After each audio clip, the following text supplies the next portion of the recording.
Hey there, it's Tom Corson-Knowles, #1 best-selling author of the Kindle Publishing Bible series and founder of TCK Publishing. Welcome to the Publishing Profits podcast show, where our mission is to help you turn your writing into a profitable career.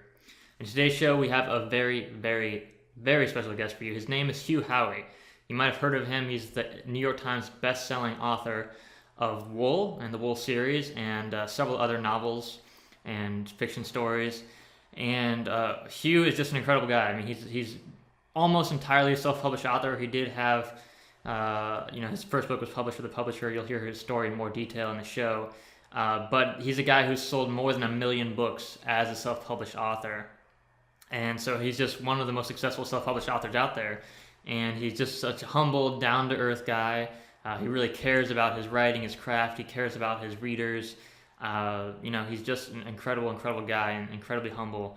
But in the show, he's going to share with you his story, how he got to where he is, how he looks at the art of writing and the business of writing, how he goes through his day, how he spends his time writing, how he interacts with fans, his whole philosophy on marketing and strategy and what to write and how to use pen names.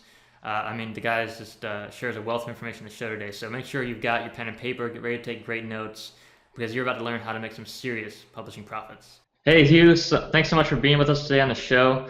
Tell us about your background and how did you get started as an author in the first place? Hey, man, yeah, thanks for having me on. I had a circuitous route to writing. It's something I dreamed about when I was young, but I never had the fortitude to get all the way to the end of a manuscript, so it remained a dream for a long time. I worked odd jobs, went to school, worked as a computer repair tech, and then I started a decade-long career as a yacht captain, living on boats and driving boats around the Caribbean and the East Coast. And when Nice life. yeah, it was a lot of work, and it was like being you're on call 24 hours a day. You're away from home. I didn't have a Christmas with my family for quite a few years in a row, so it was a trade-off, but I enjoyed it. But when I met my wife, it was a good excuse to get out of the industry, and I finally had the time to sit and write. I was, I guess, 33 or 32 or 33 when I finished my first manuscript. So I spent 20 years dreaming about it, and then finally started doing it. Awesome. So you finished your first manuscript, and lots of authors have done that. But how did you get it published? Well, my initial idea was just to put it up on a blog for free for people to read. My goal was to write just to have written. I never dreamed I would pay my bills with my writing. But I started sitting it around to family members and friends, and everyone who read it said, "You should try to get this published. This is, I've read 20 books this year, and this is the best one." And I was thinking, that's crazy feedback. I've always had a very low self-esteem with my writing. I'm like terrified to share it with people. So I never considered charging money for it, and then I got that feedback, and I said, well, I owe it to myself, I guess, to try. And I looked up, how you query agents and went through that process. And really early on, I had 2 small publishers make me an offer, and I went with the first one. I had a great feeling with the editor and published the book with them, and I enjoyed it. But what I noticed was, like, the small presses these days, they use all the tools that are available to any individual. So instead of when I got the contract for the second book, I decided, I'm going to try this on my own, and I went through Lightning Source and CreateSpace and KDP and used tools like that, and just started publishing my own works, and did that for the next couple of years, and then Wool took off, and things have been pretty crazy ever since. Right. So you sold, what is it, 1 million books now? Almost 1 million books?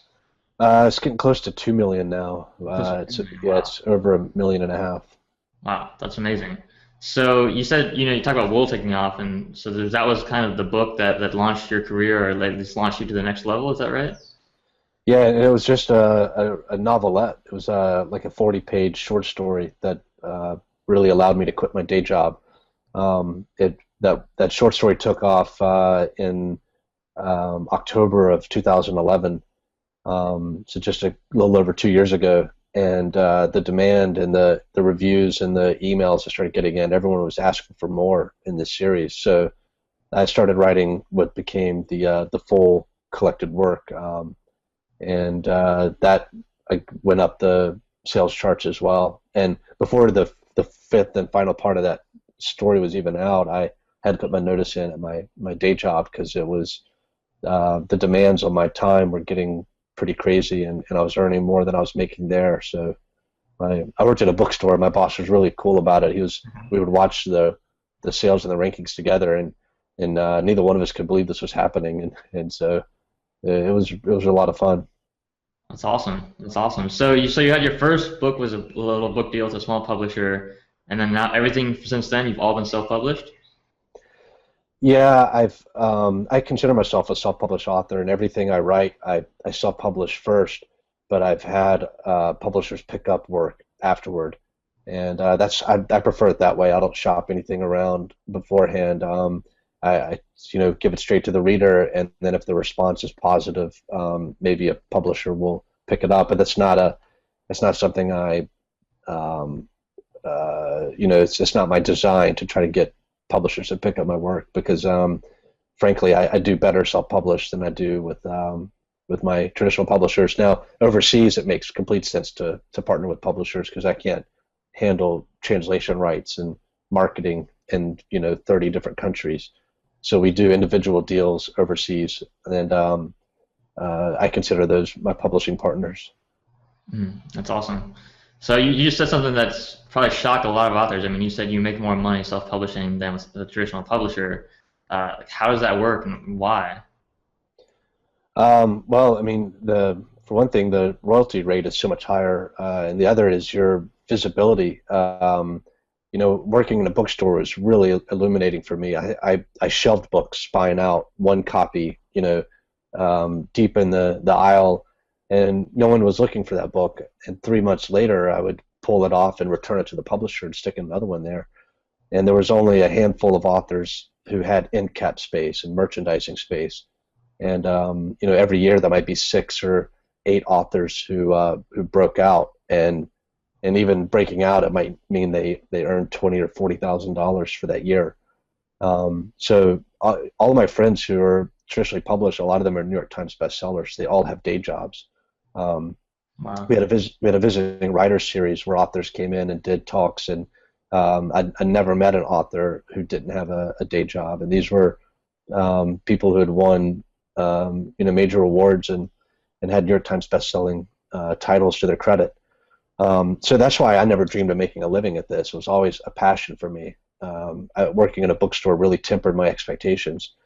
But what surprised me about self-publishing, and I'm an outlier, in how many books I'm selling, but I have a lot of friends, self-published friends, acquaintances in the hundreds, who are making a full-time living because they can publish 3 or 4 works a year, and they can make $3 or $4 per sale, which is about what an author makes on a hardback. It's more than they make on a paperback, and no one's pulling their titles off the shelves. The sales just grow. So a book someone wrote 4 years ago is brand new. It's when a reader discovers the book. That's the publication date. So you have longevity. You have the same visibility practically as any other author, and you have complete control. If the title or the cover art or the blurb aren't working, you don't have to call an editorial staff to try to make those changes and wait for them to call you back. It can be very tricky, doing that kind of stuff. When you're in charge of it, you lower the price if you want. You give copies away for free. You do whatever you want. Yeah, that control is great, but control doesn't necessarily mean you're making more money. So let's talk about that. I mean, how do you market your books, and what is your promotion strategy?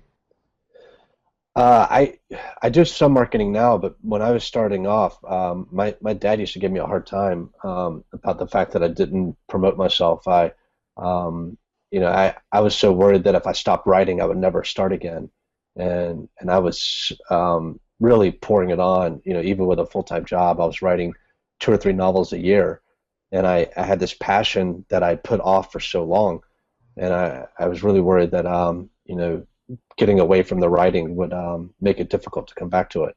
So my promotion tactic was to keep writing and keep publishing. And in my head, I told myself, you can write for 10 years.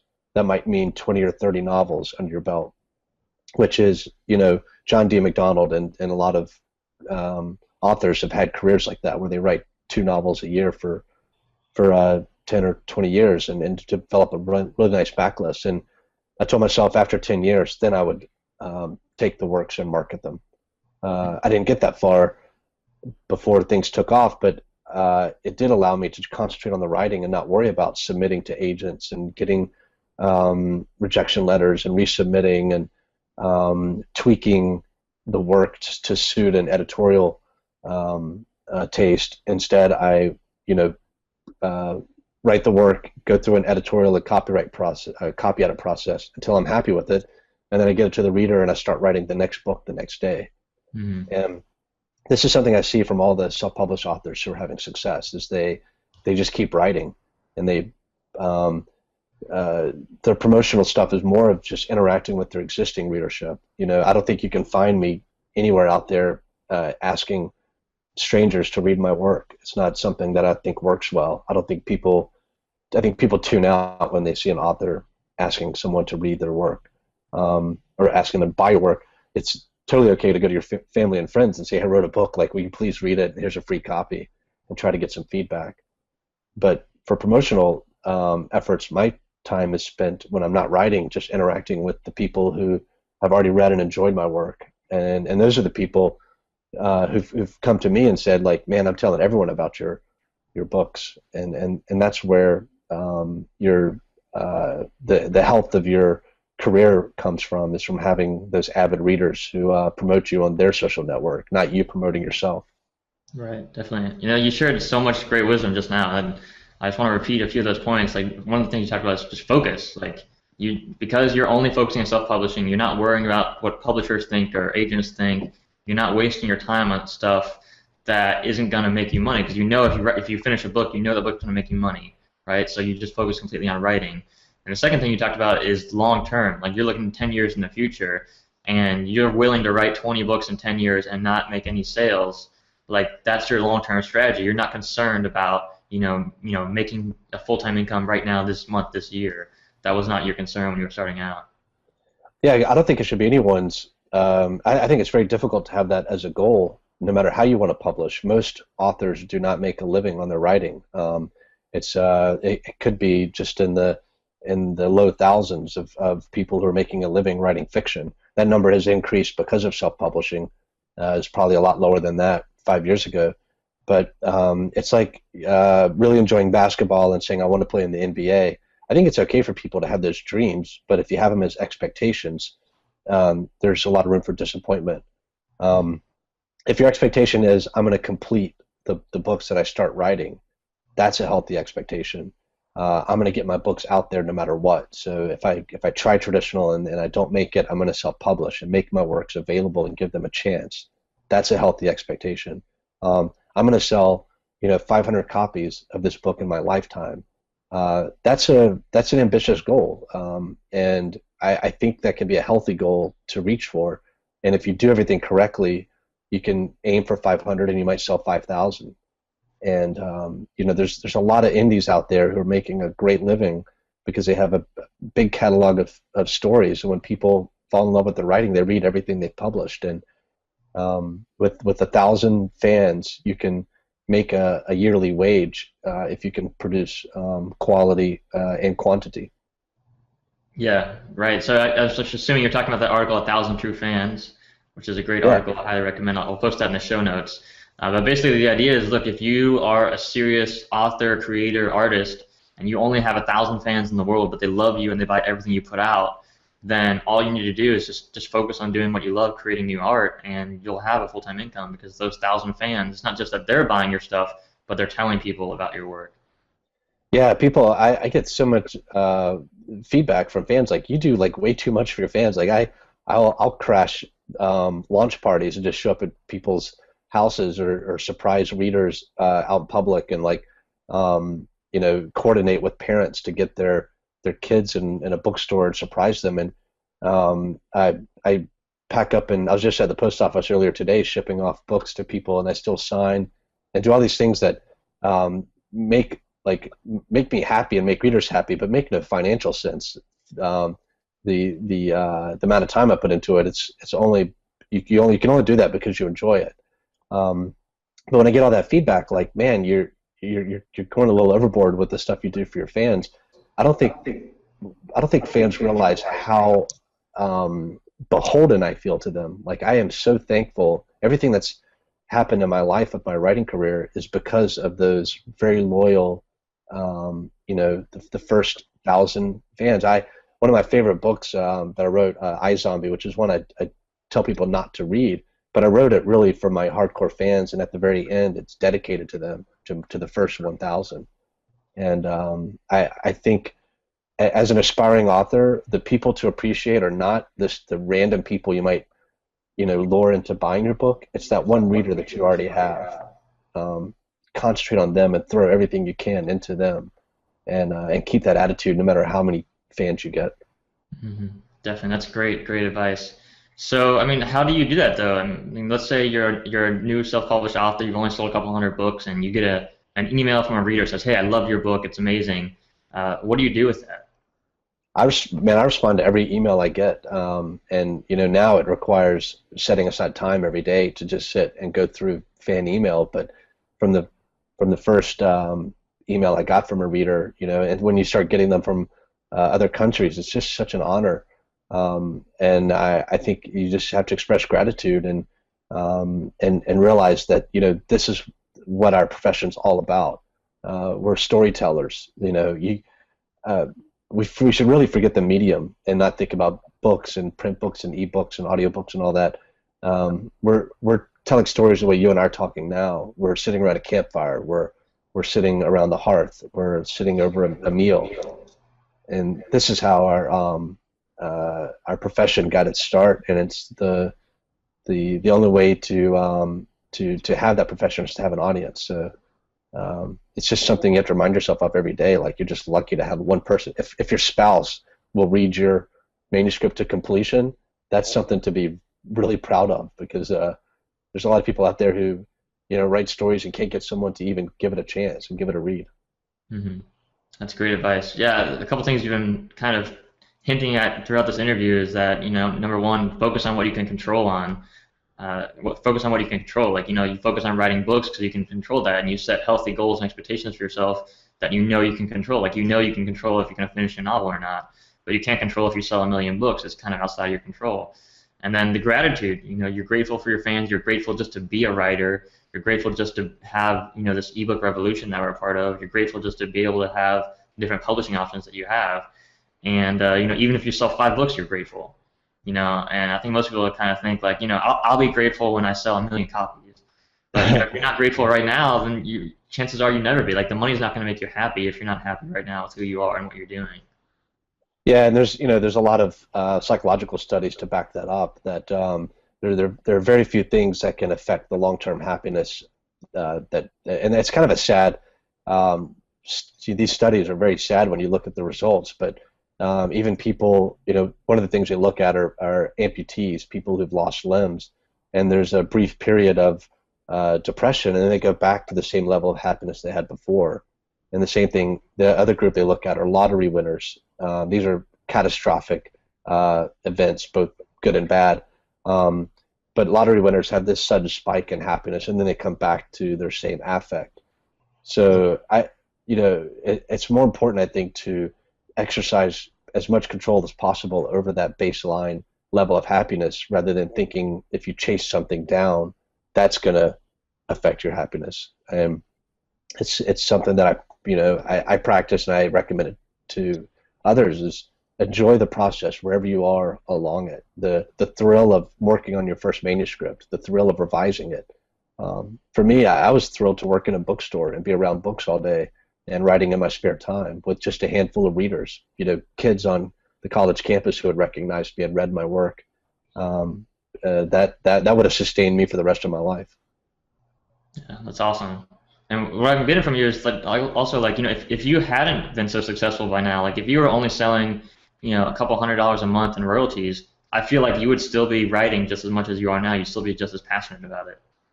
Yeah, and God, when I was getting to the point, before Wool took off, I was making $200 or $300 a month, and that was I couldn't believe it. This was my hobby.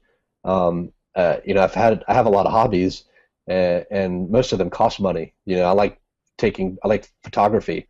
I could spend more on a single lens than it takes to produce an ebook that'll be available and on sale for the rest of my life. So that also puts some perspective on this. If you treat it as a hobby and a passion, the fact that you might sell enough to buy yourself a cup of coffee and all you're investing is your time. You already have a computer. There's very few hobbies like that out there. A lot of people play musical instruments for fun. They'll never earn a penny off of it. They'll even try. There's no aspiration there that they're going to make a career out of playing the musical instrument. They just like the artistic creation aspect. And so that's what I promote for writers, is to just think of it as something you enjoy doing. And if you don't enjoy it and you're trying to use it to get to a place of happiness, I think your chances are you'll end up being disappointed. Yeah, that's great advice. I really, really appreciate that. That's great advice. Well, let's talk about some of the things that you've done for PR, because I mean, I see you like everywhere, like all these news sites, all these news stories about Wool and your success, and Hugh, the guy that sold 1 million books, and all this stuff. I mean, it seems like out of all the self-published authors out there, I mean, there's some that have sold a lot more than you, but you seem to get just as much publicity, if not more, than a lot of them. Is that a strategy that you've had? It's not a strategy because I can't remember ever asking anybody to interview me, or if I could, be on a show, or will someone review my book. I think with my very first novel, on advice of my publisher, they had me send books to bloggers and stuff like that. But I don't do any of that. My disease is that I say yes to everything. So I have people contact me all the time, like, will you Skype in with our book club? Will you come to this university and talk? Even before Wool took off and I was just writing, if a creative writing professor met me in the bookstore where I worked, and found out that I wrote and self-published, he'd say, well, do you want to come in and talk to my kids? And I'd say yes. And I'd just say yes to everything. And, maybe that is why there's a lot of publicity out there. I think some of it, too, is the best way to do well self-publishing is to write a lot of works, and you become known kind of for your brand instead of any one book being what's known.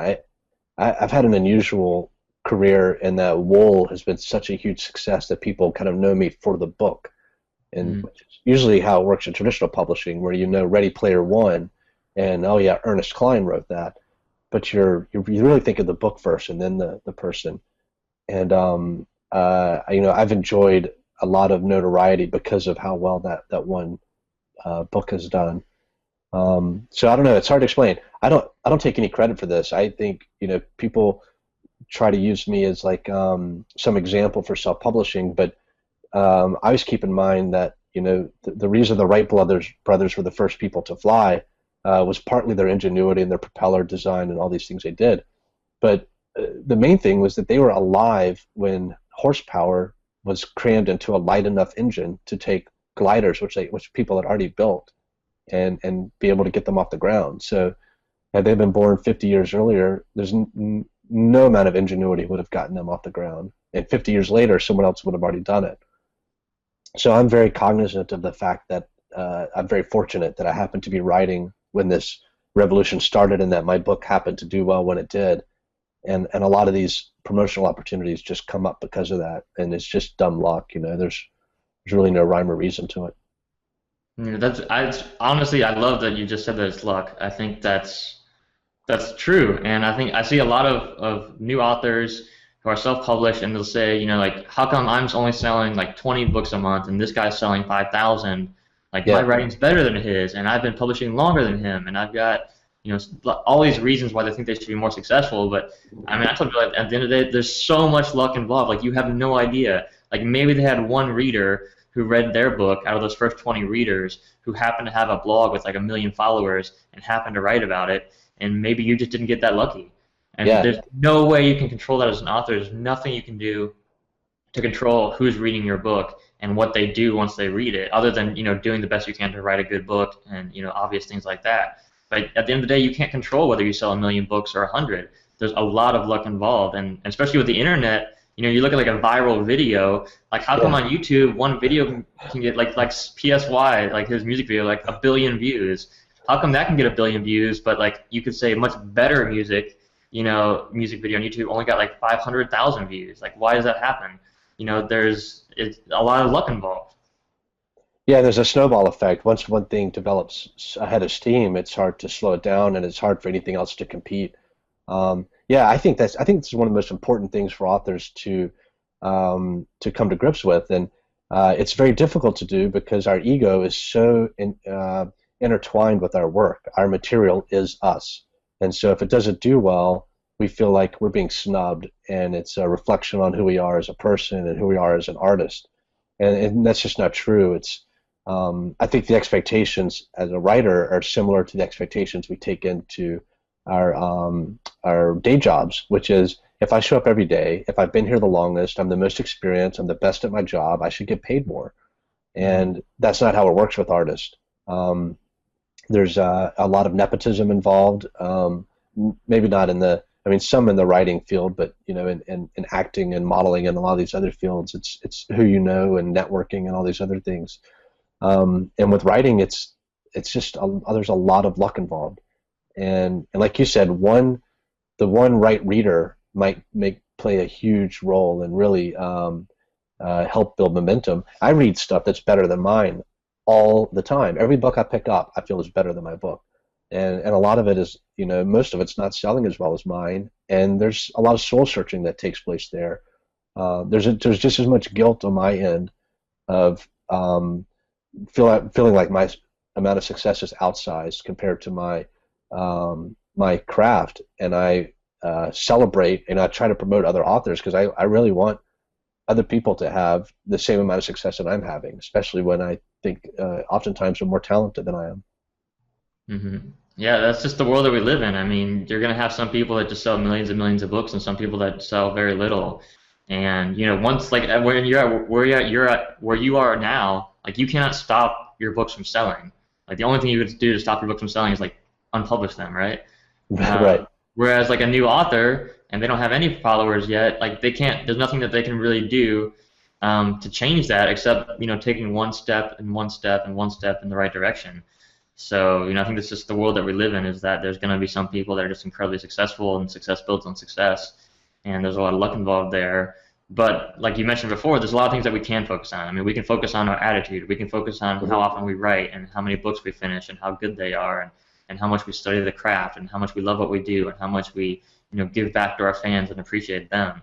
Those are the things we can focus on as authors and as artists, and that's our job. Our job is not to sell 5 million books. That's not your job. Your job is to do what you love to do and create great work, and everything will follow from there. Yeah, and I think the talent that you have going into this is your writing talent, and you have to figure out how to use that to gain attention. So you might not have anyone reading your book, but every writing session, I write at least one sentence that's so good. As soon as I write it, I hit Control S. Like I'm terrified that somehow the document, I'll never be able to write that sentence again. It'll never come to me. That's when I email the manuscript to myself. And when I was just starting off, I would get on Twitter, and anytime I had a great sentence like that, I would just throw it up on Twitter.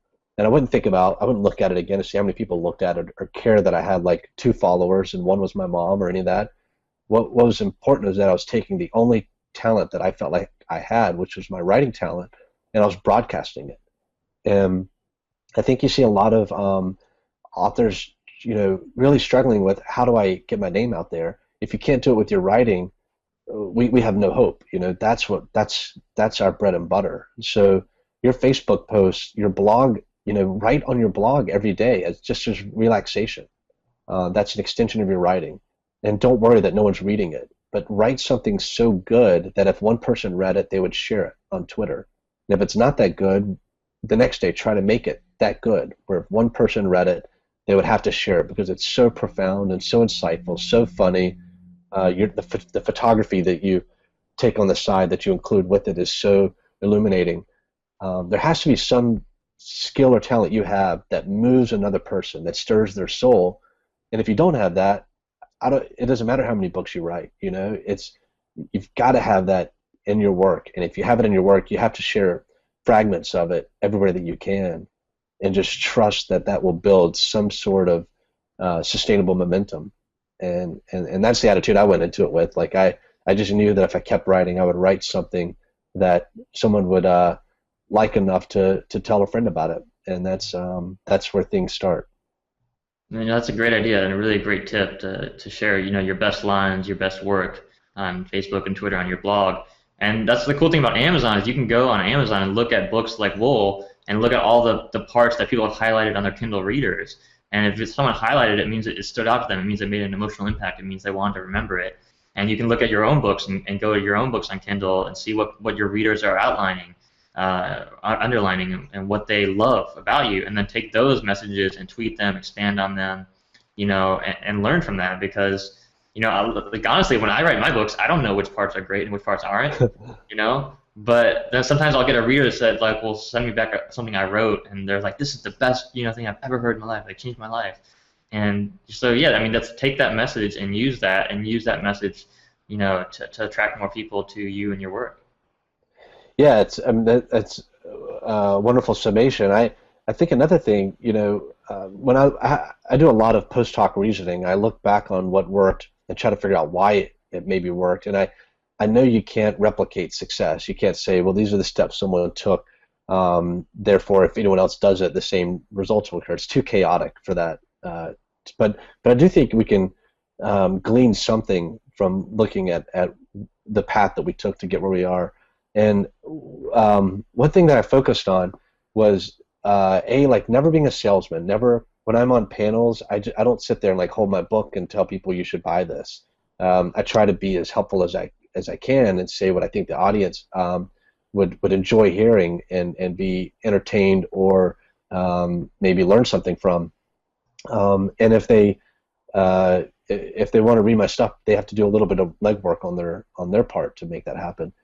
So when I started sharing things early on, it was never a link like here, buy my book. It was always just being honest and sharing the excitement of being a writer. This is how many words I wrote today, and I finished a manuscript today, and how good that feels, and write about what that feels like to drive through a fast food joint and just want to tell a stranger I finished a book today. I mean, it's just such a crazy feeling when it happens. It's such a high. So share that enthusiasm. When you publish something, share the fact that you published it. If things show up on the top 100 of a subcategory on Amazon, share a screenshot of that and let people see how excited you are. And that keeps people informed of how important this is to your life. I mean, for people who are into food, we see every meal that they take. They click a shot and they tell us about their food, and we know that this is who they are. This is their passion. So for writers, I think we have to share that passion, not in a salesman way or in a gimmicky way, but just in an honest way. And I think people will really I think people are drawn to that more than they're drawn to any attempt to sell them something. Mm-hmm. That's great. It sounds to me like the holy trifecta of success you're talking about here is number one is passion. You got to be passionate about what you do and share that passion with people, because people are attracted to that. So many people. I'm so lucky to work from home, and I think you do too. We're so blessed to have this life, but there's so many people that wake up every Monday morning and hate themselves and hate their life and hate the work that they're doing.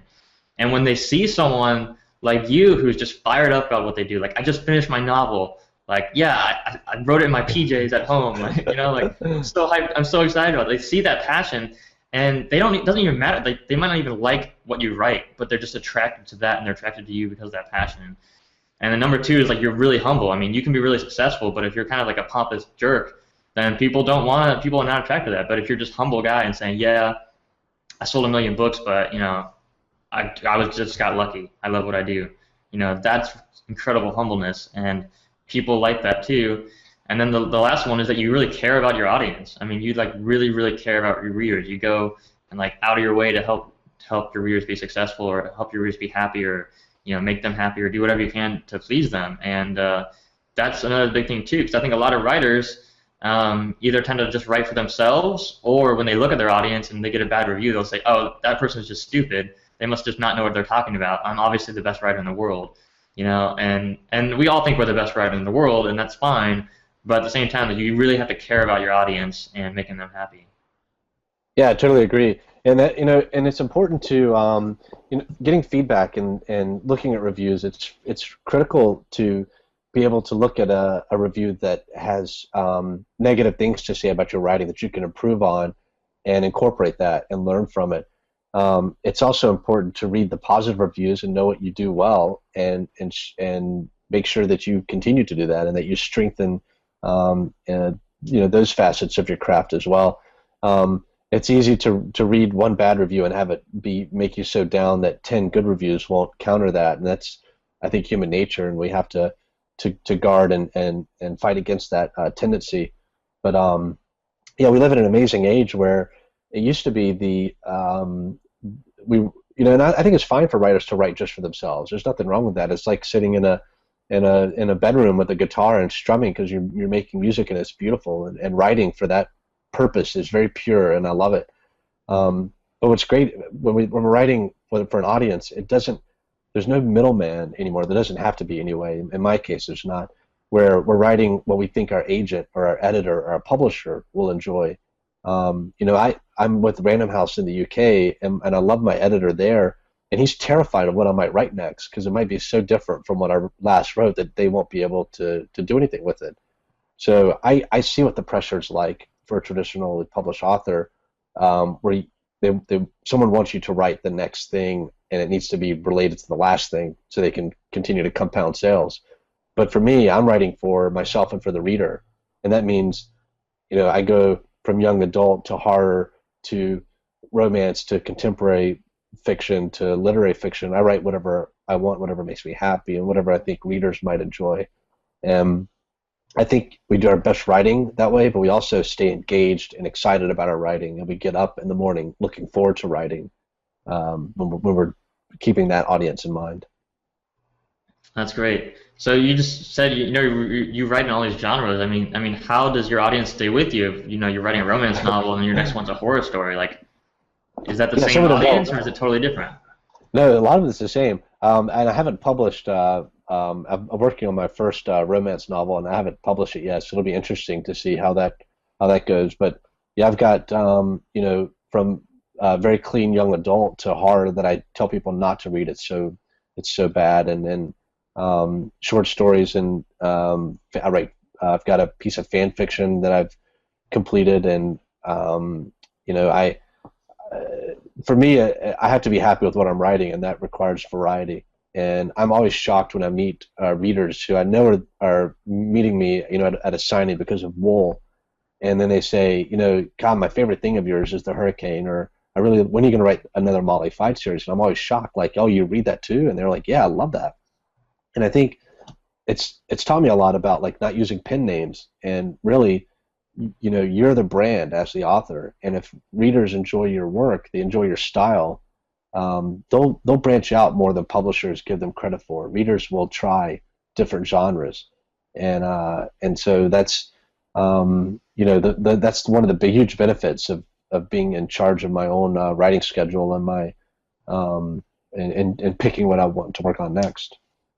Yeah, that's a great point. Because that's how we listen to movies or watch movies. You might watch like a comedy one night and a horror thriller the next night and a drama the next night, and like it's not like we're beholden. I mean, there's obviously people who just only love like scary movies or whatever, but there's this large segment of the world that we're really open to lots of different stories and different experiences. And I think you made a great point there about not using a pen name. And I've sometimes I recommended otherwise than what you just recommended, but I think that's a great point that you're the brand. It's not necessarily your books, it's you, it's the author, and over your lifetime of however long your writing career is, you're bound to seek other interests outside of just one genre. Yeah, you need to hide from that. Exactly. And for me, it's that way it doesn't get stale. I never feel like I'm writing something I've already written before. Mhm. So how do you go about deciding what your next book is going to be? I mean, like I know for me, I get ideas all the time, and it's hard to choose, which one I'm actually going to write and which one I'm actually going to finish. So how do you go about that? I mean, what does your day look like when it comes to writing and organizing all your different creative ideas? Yeah, I have that problem. And I've just finished a novel last week, so this week has been a lot of wrapping stuff up and getting things ready for publication. But it's also when I get up in the morning and I don't have a project that I'm committed to. So, right now I've got 3 documents open in my laptop, and I'll go from one to the other and play around. And as soon as it's similar to how I read, when I finish a book, I might pick up a book and read a chapter, and if it doesn't grab me, I might pick up a different book and read a chapter. It doesn't grab me, and then when I find the book that really is the right book at the right time for me, then I sit down and polish it off. And that's how I am with my writing. I need to write a few chapters and feel the characters out and see if I'm ready to work on that idea, or if I need to move on to something else.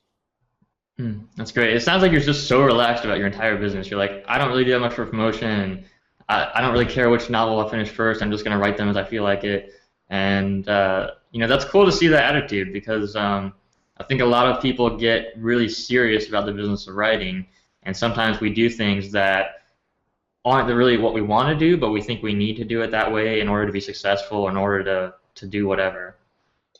Yeah, and I think one of the reasons it's so hard to break out is we're all trying to write what we think people want. So we're writing the same stories. I think the crazier you can make your story, the better.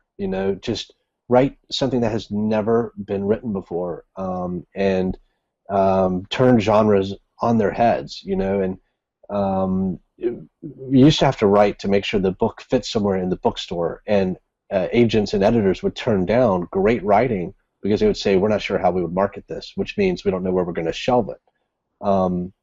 We don't have to worry about that anymore. There's so many subgenres on Amazon. You can find a place to put the book, and you can share it on social media, and you can get the book out there. But if you want to mix ninjas and elves, do it. The fact that no one else has ever done it before, that means that when you start writing it, everything feels fresh and alive, and you're coming up with jokes and mashups that have never played out. So that's when I sit down to write something. Like when people wanted me to write a zombie novel a few years ago because zombies were popular at the time, and I thought, I just can't imagine writing a zombie novel like it's been done. I would want to write something new. So I wrote a novel from the perspective of the zombie, where they have all of their personality and memory intact. So they are who they are, but they can't stop themselves. They're in a locked-in state. They can't stop themselves from eating people. And to me, that's even more horrific than what the people who are being eaten are going through, because they're having to live in this prison with memories of who they used to be, and they're kind of slaves to this impulse and this drive. And the more I started playing with the idea, I realized I was writing about the human condition and how it feels like we're just going to work every day, or we're addicted to alcohol or drugs, or we're addicted to video games, or we're predatory when it comes to how we treat our children or our elders. And so, I wrote what became kind of like a literary novel about people. Meanwhile, it's one of the most gruesome things you'll ever read, and nothing like it had been done before. Since then, I think it's been explored in film and some other things, but at the time, I was really in love with this story because I felt like it was something I had not seen as a reader. And when you're writing, you're reading at the same time.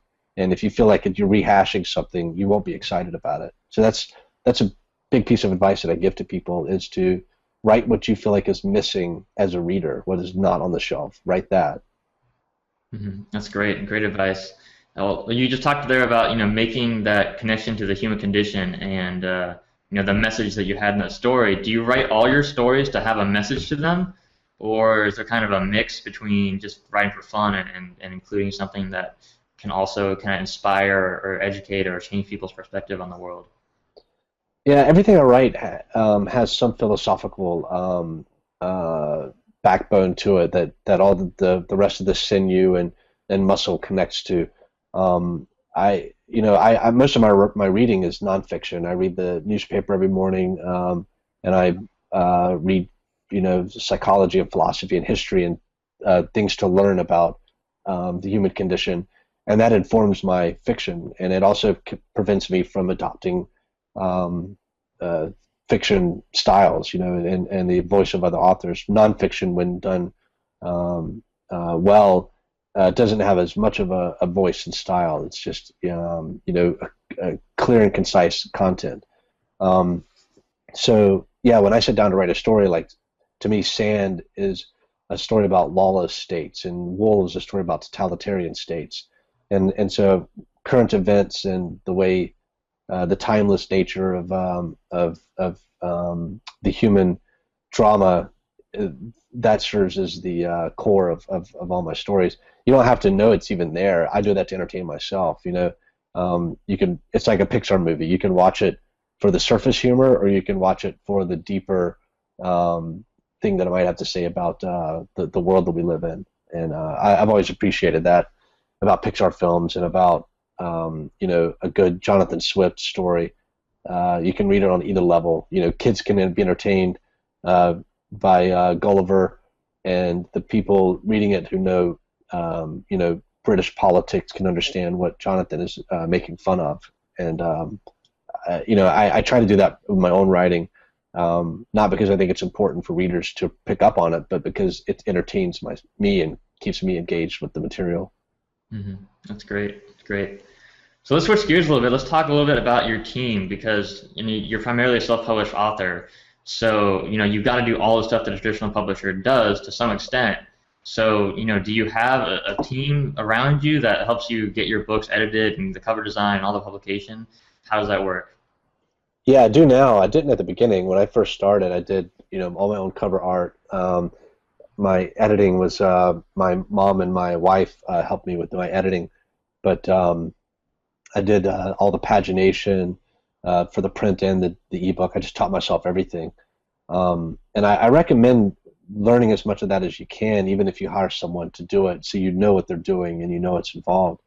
But now, like, if you go to my website, on the left-hand side, there's a little section called My Indie Toolbox, and it's got my links to cover artists and my editor and people who are all freelance who I swear by. Yeah, it's funny. Most of them have found me. They'll get in touch and say, "I did some fan art. If you want to use this as a book cover, you can." And I'm like, I'll pay you for it. And why don't you do my next cover, because you're so much better at this than I am. My editor is someone who sent me an email one day, and it said like 161 things wrong with the Wool Omnibus. And I opened this up, and it's literally like quotes throughout the whole book, bolded, 161 grammatical mistakes. And so I emailed the person, was like, so what do I owe you for this? This is incredible. It's so thorough. And now we have this relationship. He's David Gatewood. He's become an editor to Indies. He's just done several anthologies, and he's staying so busy. I don't know if he even goes to his day job anymore, if he has time. He's so booked up. I have to beg for slots with him. But that's been a cool thing about this, is connecting with these other people who are passionate about their craft. Whether it's my formatter, who I just sent a book off to this morning, my cover artist, who I just worked with today. If I can help them earn some money doing what they enjoy, that's a win for everybody. I love that. The sharing of the wealth and the promoting other people and helping them develop a career. It's incredible. And like I say, you can't do this all on your own, but the things that you do, self-publishing is so much easier than traditionally publishing, in my experience. My traditional publishers have me gallivanting. Like, I spent more than half the year away from home in 2013. Over 6 months of the year was spent on the road, and 90% of that was for my traditional publishers, and it's exhausting. With self-publishing, I spend all the time writing, and it takes me one weekend to publish. So it's not, the idea that there's so much work involved. It takes me, Saturday and Sunday to format things, because I still do my print formatting, and to to pay someone, a very affordable amount for cover art and for formatting and for editing. So there's just not that much extra work involved. And if you traditionally publish, you are expected to do the same amount of marketing and have an author platform. So you don't have the luxury, if you want to make a career of this, you don't have the luxury of just writing and then handing your manuscript to someone. You have to be involved in all of these steps. Mm-hmm. Gotcha. Do you sometimes kind of shake your head at your fellow authors who are traditionally published and kind of ask them, like, what are you doing? Like, why don't you just self-publish?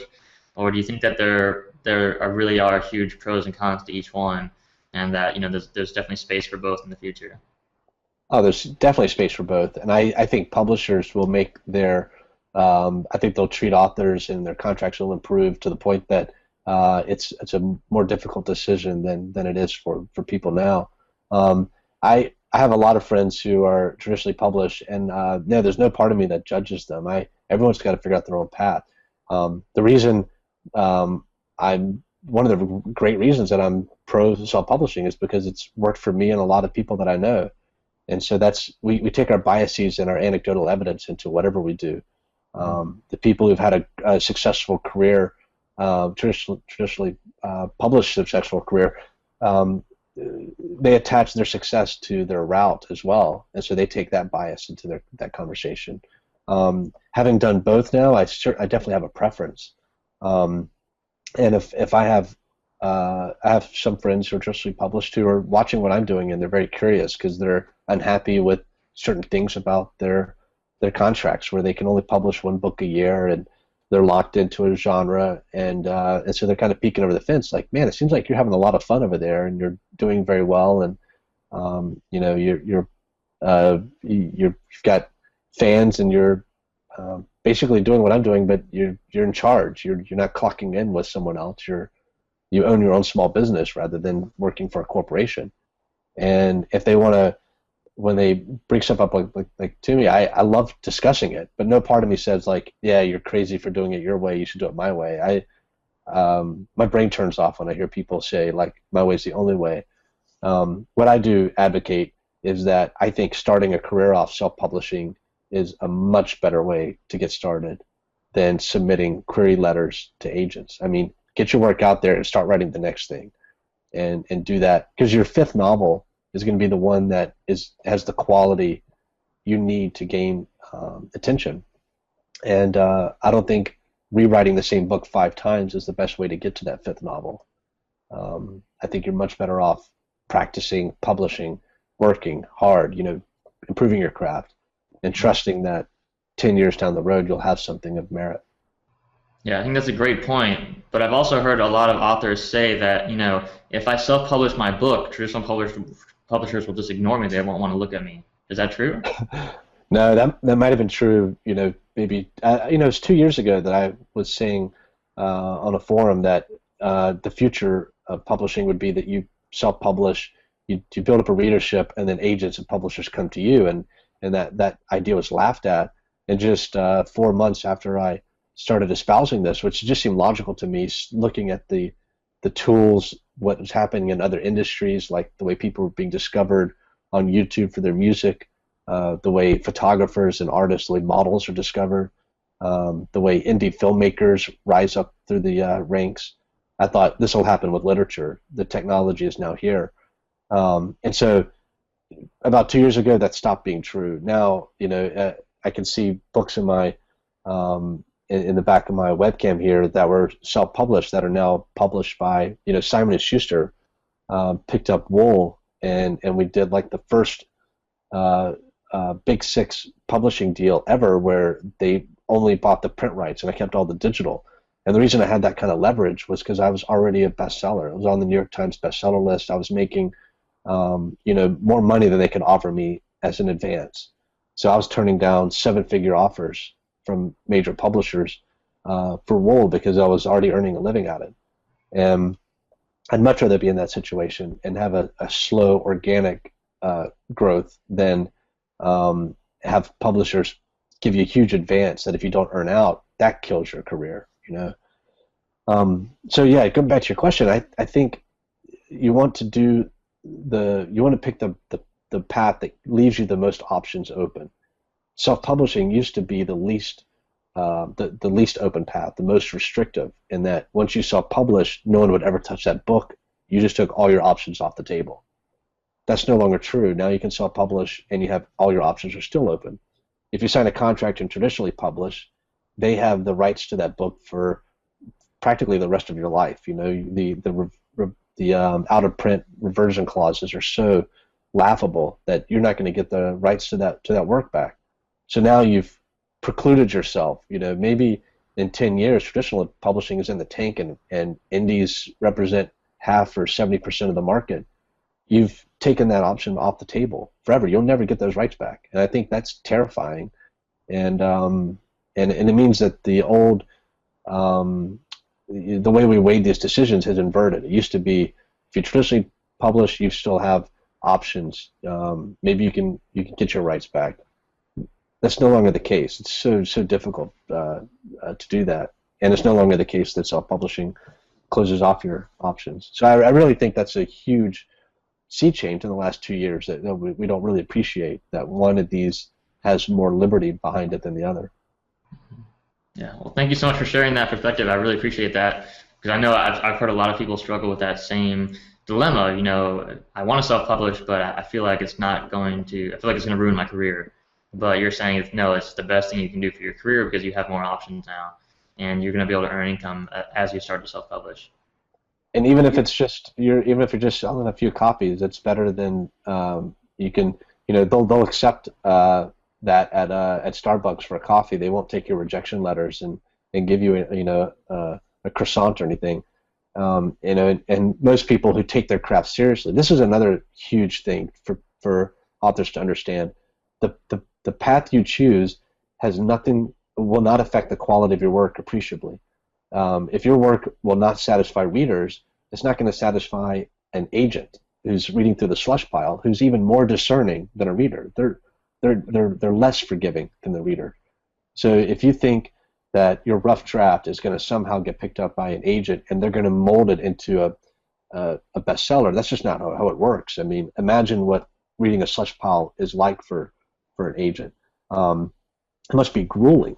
And you're looking for something that will really shine, and that's exactly what a reader is looking for. So whichever way you publish, if you have a brilliant work, it has a chance of gaining traction. If you self-publish, whether or not that work is good or not, self-publishing doesn't affect that. If you submit it and get it through an agent, it's not going to change what you wrote on that paper. That's going to be the same. So I think a lot of people hesitate to self-publish because they think that, well, most self-published works aren't that good, and that means if I self-publish, my work won't be that good. There's no transmutation going on here. You know, it's still the same work. If your work is great, it's even better reason to self-publish. It'll stand out. You're already in the top 1% of books out there, and once it gains traction, it'll grow as organically and virally as it could possibly grow through bookstores. Mm-hmm. You know, and not to like hammer you with way too many points, but we tend to think of getting traditionally published as like guaranteed success. Nothing could be further from the truth. Most of the best-selling authors are the same ones every year, and your chance of becoming one of those authors is as slim as your chance of being, you know, the next million-plus indie bestseller. It goes back to that humility where selling 5 books in a week should be like everyone's dream. You know, that's what we should aim for. That's an achievable goal, and it's a goal that can compound on itself across a lot of titles and do well for you. So going into this thinking like, well, I'm going to pick traditional because I want to be the next James Patterson, that's as crazy as saying I'm going to go indie and be the next Amanda Hawking and get a $3 million advance. It's just not the way to approach this at all. Mm-hmm. Gotcha. Thank you so much, Hugh. It's been an amazing show. You shared some incredible wisdom with us, and I really, really appreciate you taking the time. I'm sure you're incredibly busy with everything you got going on, but just being so humble and so giving of your time and your knowledge with us, I really, really do appreciate it. My pleasure. And, you know, the only thing I'll add is that this is all my anecdotal experiences, my observations as a bookseller, a reader, and a writer. Your mileage may vary. everything I say could be wrong in another week. The industry is changing so much, so none of this is said with any kind of false sense of authority. It's just one person's opinion and experiences. Yeah, that's great. Thank you so much. Well, before you go, can you share with us where people can find out more about you and your work? Yeah, my website's the best place. It's just hughhowey.com. I'm on Twitter and Facebook, but my blog is probably the best place. It's kind of the hub for where I put my thoughts, and things kind of branch out from there. Great. Well, thanks again for being with us here. I really appreciate it. Thanks, man. Thanks for having me on. Hey there, it's Tom Corson-Knowles again. I hope you loved the show today with Hugh Howey. If you'd like to connect with Hugh or learn more about him and what he's up to, check out his website, hughhowey.com, hughhowey.com. And if you want to get all the latest episodes and news about the Publishing Profits Podcast, join us at publishingprofitspodcast.com. Please subscribe to the show on iTunes, and please leave us a review. We would love to get your feedback on the show. In fact, we wouldn't have even done this show with Hugh Howey if one of the listeners, Gary Close, hadn't recommended that we interview him for the show. So thank you so much, Gary, and thank you to all of you who have sent us in emails and requests for guests and introductions to new guests and reviewed the podcast on iTunes. We really, really, really appreciate your feedback. It helps us make the show just that much better and helps us get the top people on the show that you want to hear from, because we're all about educating authors and we're here for you. So if you have requests for anything we can do to help you make your life better, any problems we can solve for you, we want to hear from them. So you can reach me personally at tom@tckpublishing.com. So stay tuned for next week's show, where you're going to learn from another amazing guest who's actually been a publisher, a multi-published, best-selling author. He's worked with some of the top best-selling authors in the world, doing publicity and publishing for people like Mark Victor Hansen, Jack Canfield, Chicken Soup for the Soul, and a lot of other incredible projects. So you're going to want to stay tuned for that show, where he's going to teach us some tricks of the trade for not just publicity, but for getting agents and finding publishers as well. So I'll see you in next week's show. Take care.